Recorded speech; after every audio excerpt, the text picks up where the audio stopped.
go through these laws, of course, we have to apply them in our lives, and that's important. But we have to understand why God wants this. He doesn't want it just so that we are simply obedient. We have to be obedient. But why?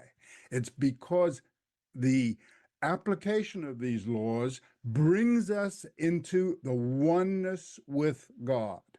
And this family here, this husband and wife cleaving together, is the family. And that is the oneness of the family. And God is a family. That's Elohim. It's a family. And this oneness can only be one if we do not have divorce, if we apply the various laws that we're going to be talking about today and that Christ expands on in chapters 5, 6, and 7 of this Sermon on the Mount. So it's crucial to understand the foundation of why we are applying this, to be one with God.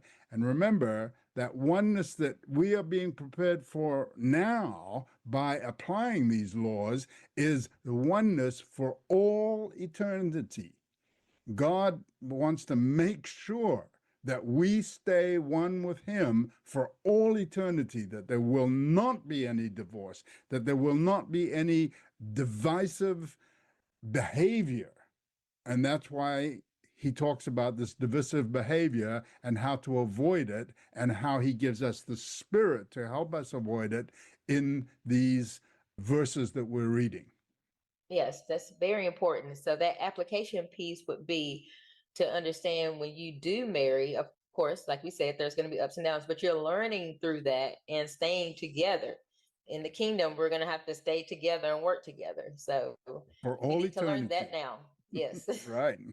So starting in Matthew 5 and in verse 33, now we're talking about oaths. So we're talking about the value of our exchanges, of our communication, and how we talk to each other and with each other. And again, he says here in verse 33, you have heard, this is the Old Testament here, that it has been said by them of old time, the Old Testament, you shall not forswear yourself. That means you shouldn't give a false witness, not swear falsely, but shall perform unto the Lord your oaths. But I say unto you, now here's the New Testament, the spirit of the law. But I say unto you, swear not at all, neither by heaven, for it is God's throne, nor by the earth, for it is his footstool, neither by Jerusalem, for it is the city of the great king. Neither shall you swear by your head, because you cannot make one hair white or black. So don't swear by anything that is beyond your capacity to do, or that is just simply beyond you. And as I said here, forswear means not to swear falsely. In the Old Testament, there are two injunctions about swearing. And in verse 12 of Leviticus 19, you shall not swear by my name falsely. So again, don't use God's name in vain here. And in Numbers 30, where it says, if a man vow a vow, he shall not break his word. So if you're going to say something, you've got to do it. But I say unto you, in verse 34, Christ says, swear not at all. In Hebrews 6, verse 16, for men verily swear by the greater. And that's why he's referring here to not swearing by heaven, by earth, by Jerusalem, or even by your head, because it's greater than us. Uncover the mystery of Adam and Eve's nakedness. Unravel the ambiguous connection between the Hebrew term for naked and the serpent's subtlety.